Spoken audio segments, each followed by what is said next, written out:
please take your seats? Thank you. It's my distinct honor and pleasure to welcome you here today. It's quite an historic occasion, and we are here to thank you for your support for health care reform. And I want to say a word about Hillary Clinton and her leadership on this whole issue. She has been terrific.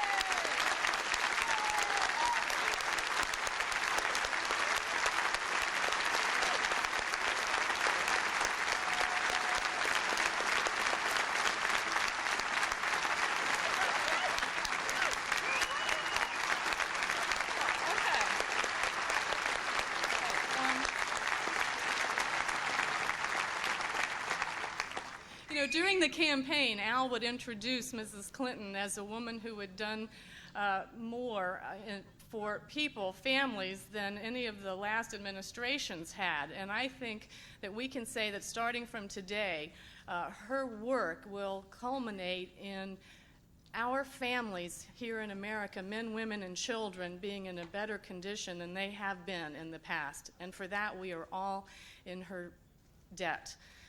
And now, of course, the President did a great job in presenting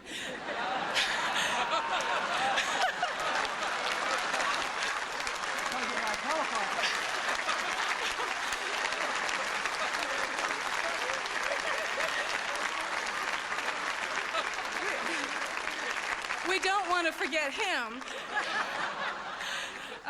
Particularly, he did a great job presenting, without the help of any teleprompters, the entire plan to the nation and the Congress. That was all.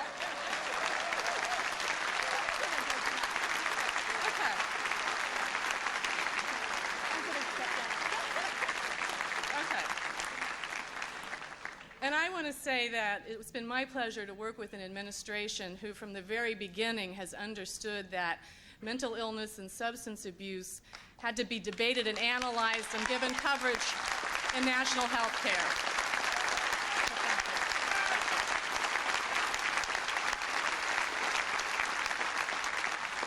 Thank you for your support, and I know that you will continue to work with us as we talk about how this plan will provide security to every American. And I would now like to give you the late-night television star, my husband, the Vice President.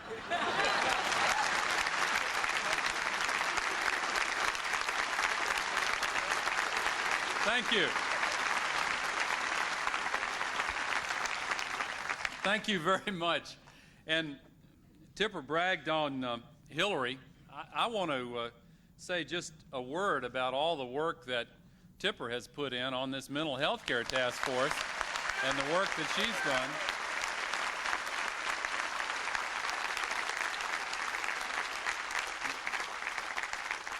We want to thank each and every one of you for your willingness to be a part of this historic effort to do what our nation has dreamed of doing for at least the last 60 years, and that is providing health security to all Americans. President Clinton came to office determined that this would be the achievement of his administration. During the campaign, he talked about health care and the need for comprehensive health care reform all across the United States of America. And starting the day after the election, he began throughout the transition laying the plans for making certain that this was pushed as the top priority of this administration. And as he said last night, he didn't have to look far for the right person to lead this charge and put this plan together.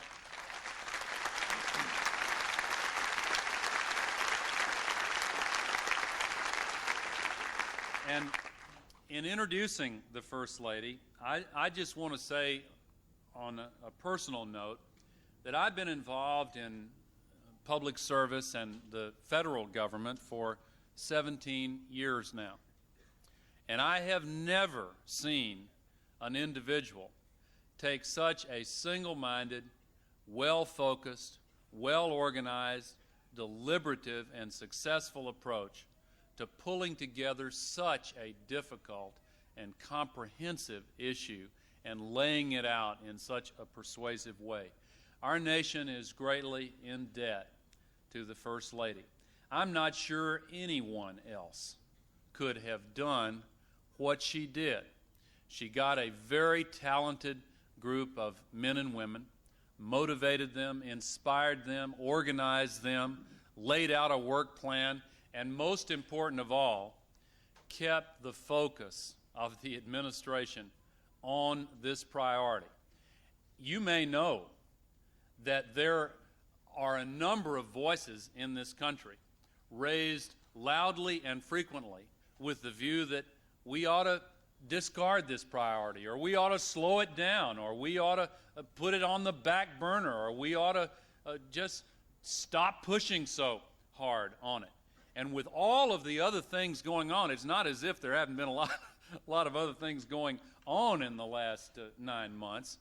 It is remarkable that this has remained on the front burner with a constant level of activity underway all the time. And the reason for it, the reason why for the first time in the history of the United States of America, we now have clearly within view the possibility of a bipartisan national effort to pass a comprehensive health care reform plan. The one reason why we have gotten to this point under the leadership of the President is the constant work and leadership and direction of the person it's my pleasure to introduce to you now, the First Lady, Hillary Rodham Clinton.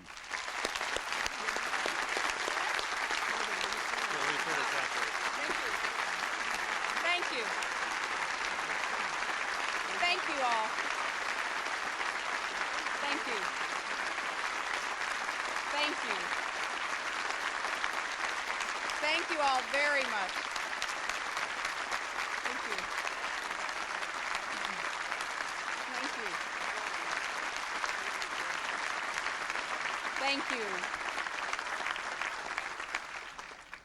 Thank you all very much.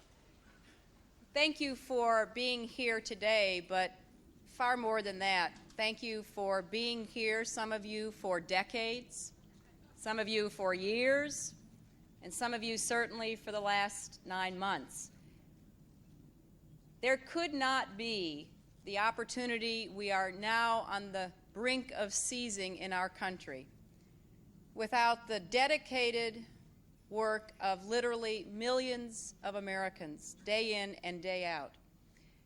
You know, as the President ended his speech last night, and he talked about how we were on the verge of making this happen, and that although some might say it would take a miracle, that we lived in a time when we saw miracles, and then talked about the event here on this lawn less than 2 weeks ago, where a handshake bridged a seemingly impassable gulf.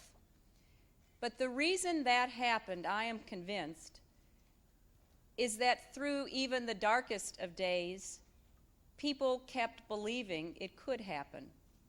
And people kept getting up every day trying to make their contribution to that breakthrough for peace. Well, the reason we are here today to kick off this extraordinary effort is because as I look around here, I see the faces of people who have gotten up every day doing their part to make our healthcare system work better. I see the faces of nurses and those who represent nurses who often know more than the rest of us about what really happens in the still of the night, in the intensive care unit, the bedside of a critically ill patient. I see the physicians from all parts of medicine who have watched their cherished profession be further and further constrained by micromanagement, unnecessary regulation, interferences with that most precious of relationships between a doctor and a patient.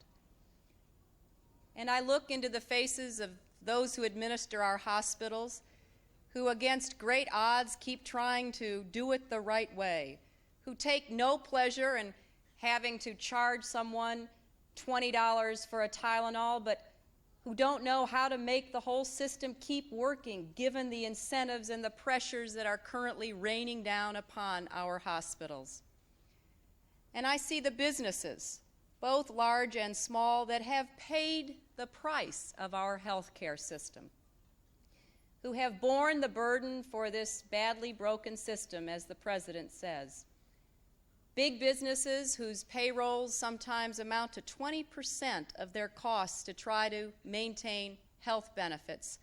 Small businesses that confront every day whether they will be able to continue providing insurance, and the many other small businesses who want to do it but in the current marketplace cannot afford to do so. I see the faces of our veterans, for whom we owe a great debt and have built a system to care for some of our veterans, but who want to be able to make sure that all veterans have the opportunity to participate in that system. I see representatives of advocacy and consumer groups. I see the leaders of labor who have struggled for a century to ensure decent health care for working men and women. I see black and Hispanic and Asian and white faces in this crowd. This is the most American of issues. It touches every one of us. No one is exempt from it.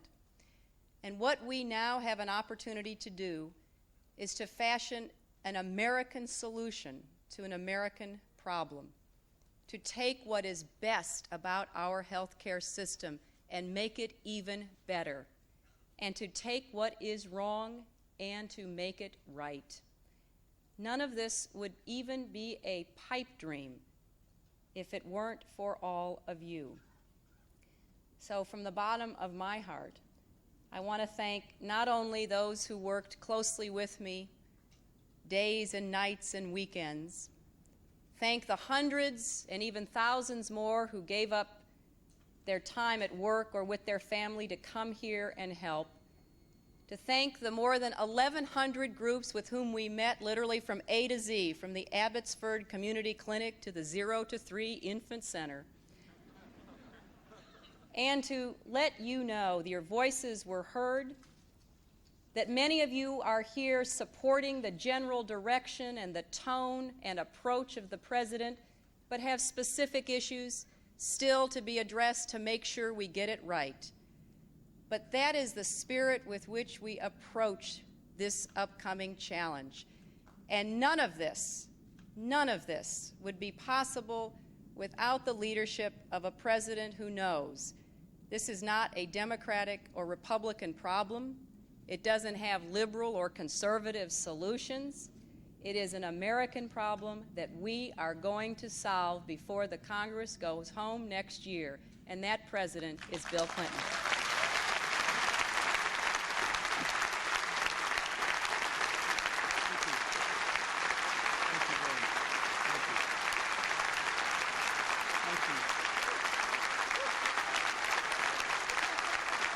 Thank you very much. Thank you. Thank you. Thank you.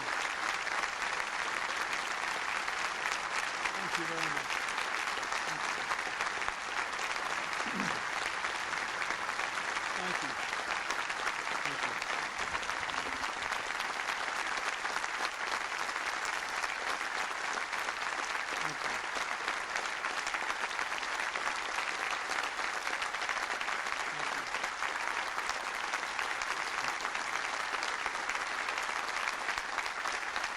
Thank you very much.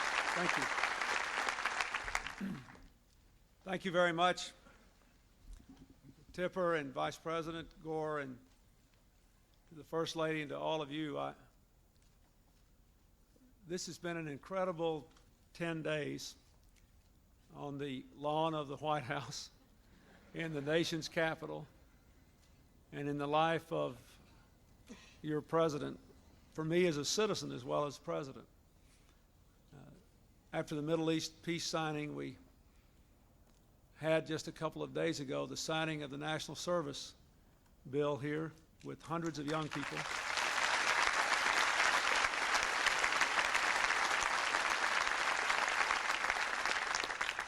A bill I believe literally has the capacity to change not only the lives of hundreds of thousands of young people, but the fabric of life and the strength of community all across America.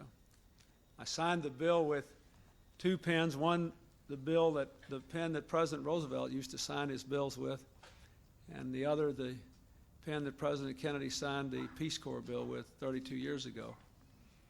And I thought to myself, this is why I went to the snows of New Hampshire. This is why I wanted to be president, because together we can make this democracy work. And then last night, speaking to the Congress and sensing the incredible historic opportunity we have to reach across party and regional lines, to unite people who are worried about universal coverage, and people who are worried about cost control, and people who are worried about the disabled, and people who are worried about men and women with AIDS, and people who are worried about mental health, and people who are worried about the elderly, to get everybody together to try to find a solution that will permit us at once to provide comprehensive lifetime health care benefits to all the people in our country, and at the same time to stop the waste, the bureaucracy, and the unconscionable increase in cost that is putting a terrible burden on our economy and our government's budget. To have the opportunity literally of a generation to see the American people come together around a common goal and achieve it was truly awesome. But what I want to remind you of today is this. First, we should be grateful that the moment has come when vast margins of our fellow citizens understand in their gut, even if they don't know all the details of this complex system, that the cost of staying with what we have is far greater than the cost and the risk of change. And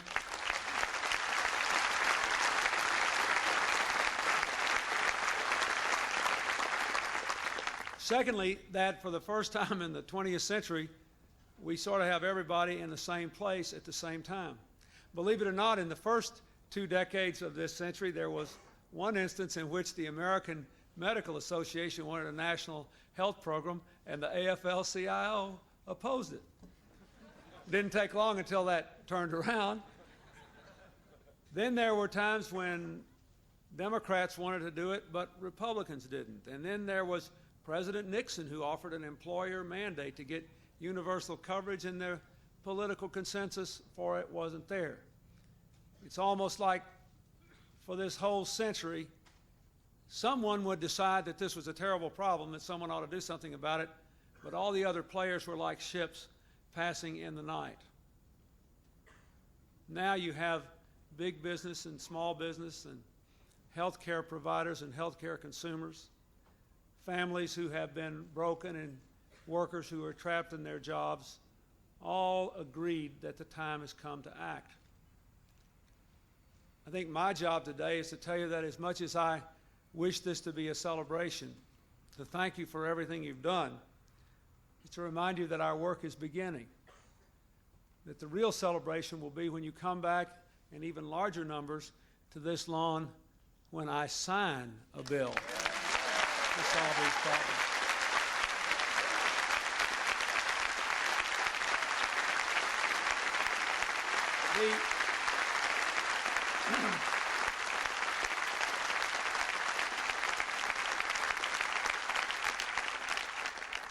In the next few days, the Congress will begin in earnest to take this issue up. It is, as all of you know as well or better than I, a matter of mind-boggling complexity on the one hand and simple truths on the other. Even all of us in this audience do not agree on every detail about how to reach the goal that we all share. So just for 1 minute, I would like to reiterate what I said last night. let us at least commit ourselves to the principles which must shape the final legislation. First and most important is security. We have simply got to provide for every American for a lifetime health care that is comprehensive, that is always there, and cannot be taken away.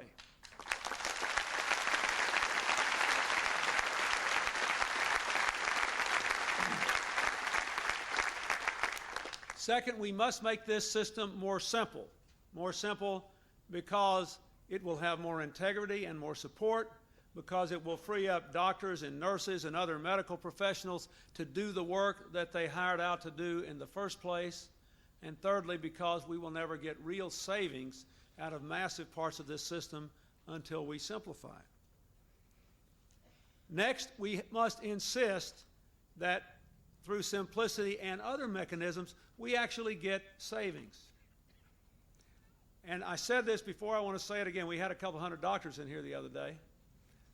And I said, you know, one of the most controversial parts of the argument we're making is that we can finance health care for the unemployed, uninsured, through savings in the system. Most people in Washington don't believe it, but everybody I talk to outside of Washington who's in health care believes it because they live awash in the waste every day. Everybody I talk to believes that. So,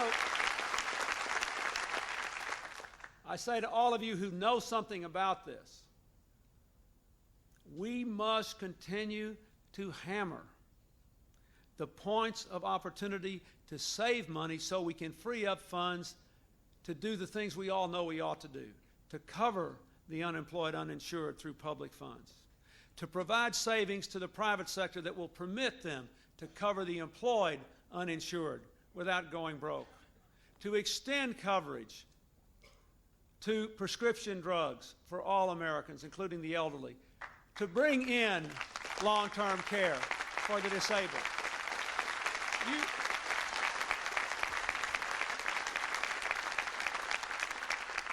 I want to point out again, if you look at this system, all of you know, but it is still sinking in on our fellow citizens, that we are already spending 35% more than any other nation on earth as a percentage of our income, 40% more than our major competitors as a percentage of our income. They cover all their folks and we don't, and their standard benefit package is better than most of our people have. We can achieve savings, but it will require discipline and concentration and effort and belief. And you can help make that happen. Our dream of security can be undermined unless we have the courage and the discipline to keep fighting for savings. Fourthly, we have to guarantee choice. The American people simply won't put up with it if they think they have no choices in their health care. But again, I ask for an injection of the real world. Most of the decision makers here may have choice, but fewer and fewer Americans have any real choice in their health care.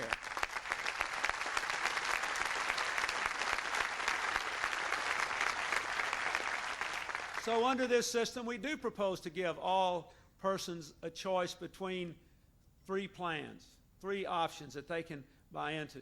We also propose to give physicians more choices about the plans in which they participate, because unless they have choices, obviously the consumer's choice is limited as well.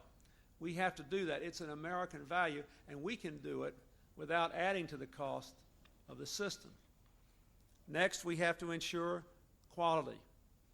And quality means value for service. You heard me say last night that the task force that Hillary headed uncovered, among other things, a remarkable effort in Pennsylvania to just publicize to healthcare consumers the quality and cost of various services, and found out that for heart surgery, the same operation could cost between $21,000 and $84,000 in Pennsylvania with no discernible difference in health outcomes.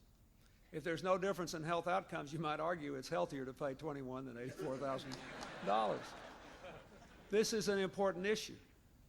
We have a friend in our home state who showed us two different bills for the same surgery he performs, a bill sent out from the hospitals, from two different hospitals. Wildly different prices. Exact same procedure, exact same outcomes. So I say to you, we must tell the American people we believe in quality. And we must provide quality in other ways. We must provide quality by understanding that by depriving ourselves of certain kinds of services, we inevitably undermine the quality as well as raise the cost of health care. And I just want to reiterate how thrilled I was last night to get a good response when I pointed out that our package would cover a whole range of preventive services, because that is an important part of quality health care.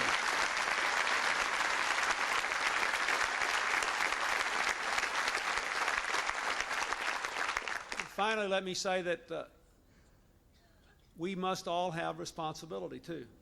Every one of us has pointed our finger at someone else and told them they should be responsible. It's an old saying, do as I say, not as I do. You know, we all know that there are some times when doctors order unnecessary procedures. We all know that some malpractice claims are frivolous. We all know that some practices of pharmaceutical companies can't be defended. We can all cite somebody else in the healthcare system. We all know that sometimes health insurance premiums go up or people get cut off in ways that are unconscionable. But it's time for us to admit that the vast mass of Americans have some responsibility problems too. None of the people I just mentioned are responsible for the fact that we have higher AIDS rates than any other advanced nation. None of the people I just mentioned are responsible for the fact that we have much higher teen pregnancy rates than anybody I just mentioned, than any other country we're competing with. Our higher rates of low birth weight babies. And they're certainly not directly responsible, the public is, for the fact that we have the third worst rate of immunization in the Western Hemisphere. And they're not responsible for the fact that got such a nice line of applause last night that we literally are raising tens of thousands, indeed millions of children in war zones in which other children have access to weapons more sophisticated than police. No one can imagine in other countries why we would let that happen.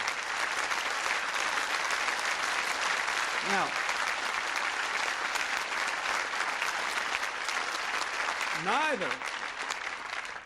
neither are those people responsible, any of the other actors in the healthcare system, when we behave in ways that are personally irresponsible.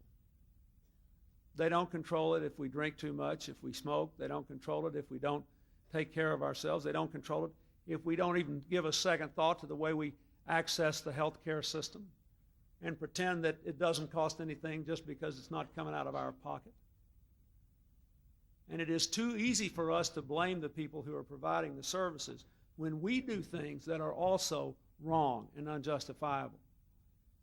And it is very important that those of you who have worked so long for this effort also say that an essential principle of this health care plan will be responsibility from all Americans, including us. Not just them, but us. I want you to stay with me on that.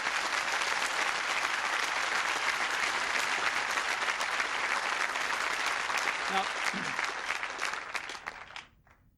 there's still a lot of people that don't think we're going to get this done. You know, Roosevelt tried it, Truman tried it, Nixon tried it. President Johnson wanted to do it, President Carter wanted to do it. But we are going to get it done because things are different. Circumstances are more dire. It is more obvious to people that we must change. The system itself is hemorrhaging. Not only do 1 in 4 Americans find themselves without adequate coverage at least at some point in every 2-year period, but about 100,000 Americans a month are losing their coverage permanently. It is hemorrhaging. We can't go on. But we have to do it right, and we have to do it right now. We don't want to rush this thing. It's too complicated. But we don't want to delay it using complexity as an excuse.